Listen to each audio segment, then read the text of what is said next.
the cooler I kept in the trunk. While retrieving it, I spotted the woman from before, with her husband in tow, approaching me quickly from the corner of my eye. The entitled Karen exclaimed, "Hey, excuse me, sir?" I cautiously turned my head to face her and her spouse. Can I help you?" I asked. "Are you the guy that bought the last PlayStation 5? The spouse inquired. Silently loathing myself, I responded, "Yes, that would be me." This is entitled Karen stared at me and said, "Well, I need you to give me the PlayStation 5. We really need it."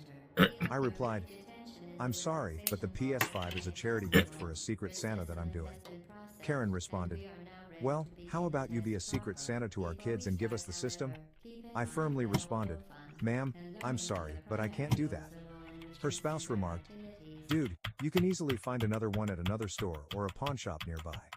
Why don't you guys just do that?" I countered. That's when Karen lost it. She began yelling, "Our time is valuable. We can't waste time looking around town for another one." I replied gently, "I'm sorry, but a lack of preparation on your part is not my problem." Before I could finish, Karen interrupted me, saying, Oh, don't give me that BS."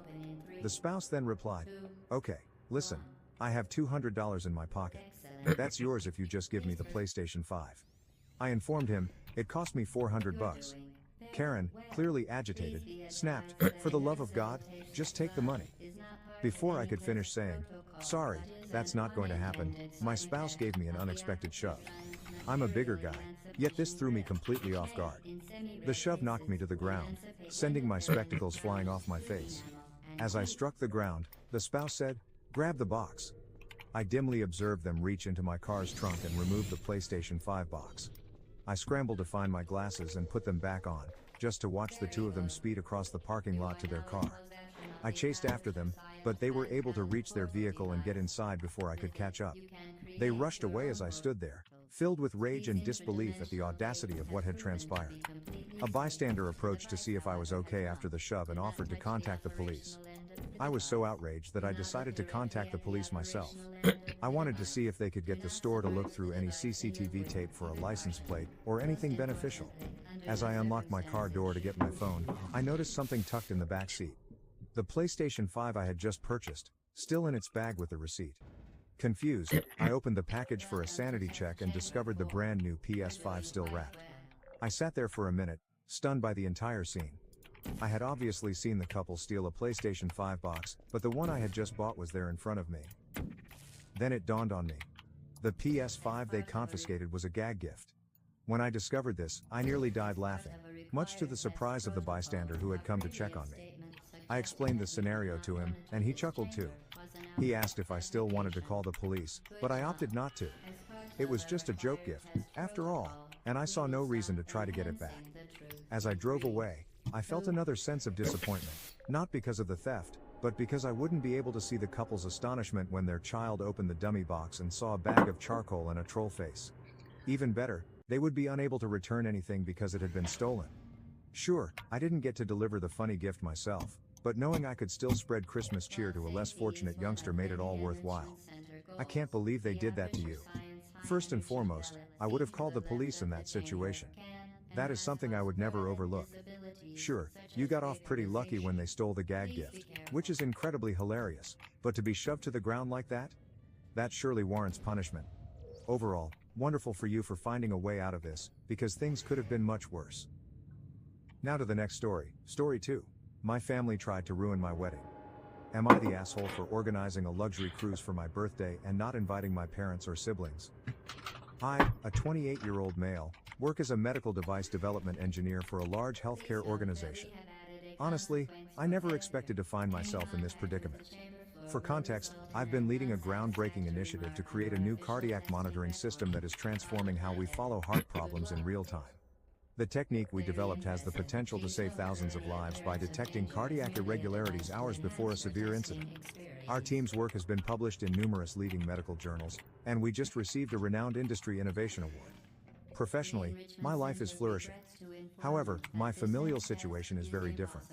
That disparity has never been more clear than today, as I face what is perhaps the most important decision I've ever had to make about my familial relationships. I'm the middle child in a household with 3 siblings.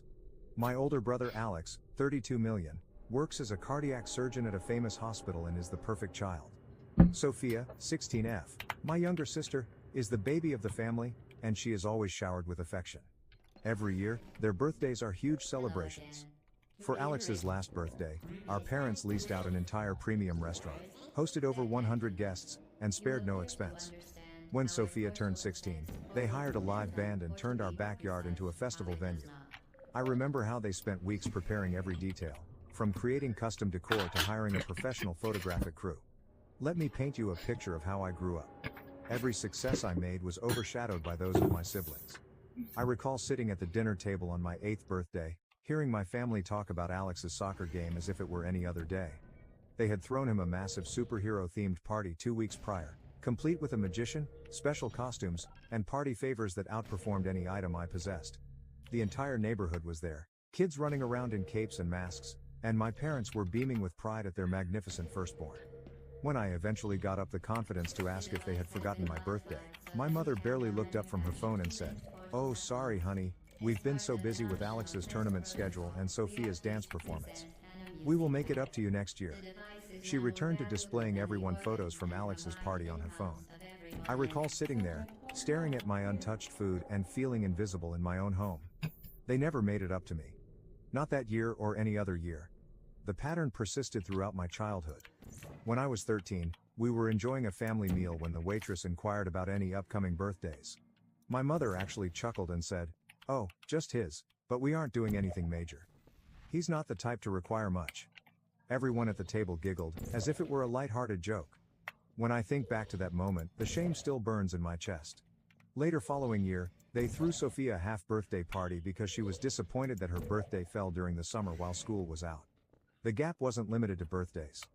Throughout my childhood, every request I made was answered with excuses, yet my siblings received whatever they want.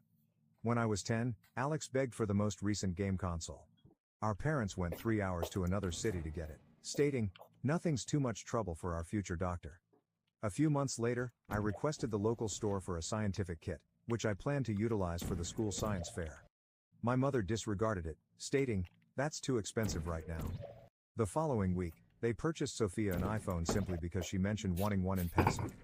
They were not isolated incidents. Every accomplishment in my life was considered as an afterthought. I graduated from high school as valedictorian and was accepted into one of the top engineering institutions in the country. Most parents would be thrilled, right?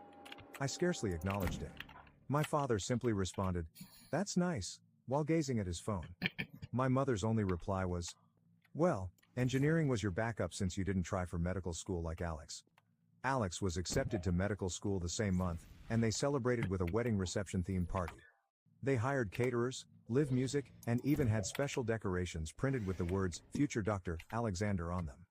2 years later, when Sophia graduated from high school with ordinary grades, they hired a professional photographer, made a tribute video, and bought her a brand new automobile as a graduation present. My college graduation gift? A gift card to Best Buy.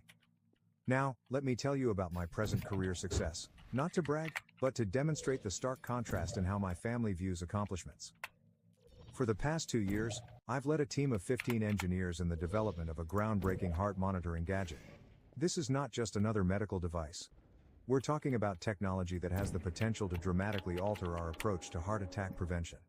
The device employs advanced AI algorithms to detect small cardiac problems up to 24 hours before a big incident, allowing clinicians critical time to treat. Our initiative has been highlighted in 3 major medical journals, and we recently received the Healthcare Innovation Award, one of the most distinguished accolades in our field. What's with the irony? Our gadget has the potential to benefit patients like the ones Alex treats, but he has never shown any interest in learning about my work. Throughout the award ceremony, my entire team's families were present, celebrating with champagne and taking proud photos. My parents? They did not even respond to the invitation. Last month, at our weekly family video call, I attempted to inform everyone about the honor. My mom interrupted me mid-sentence to ask Alex about his most recent operation schedule.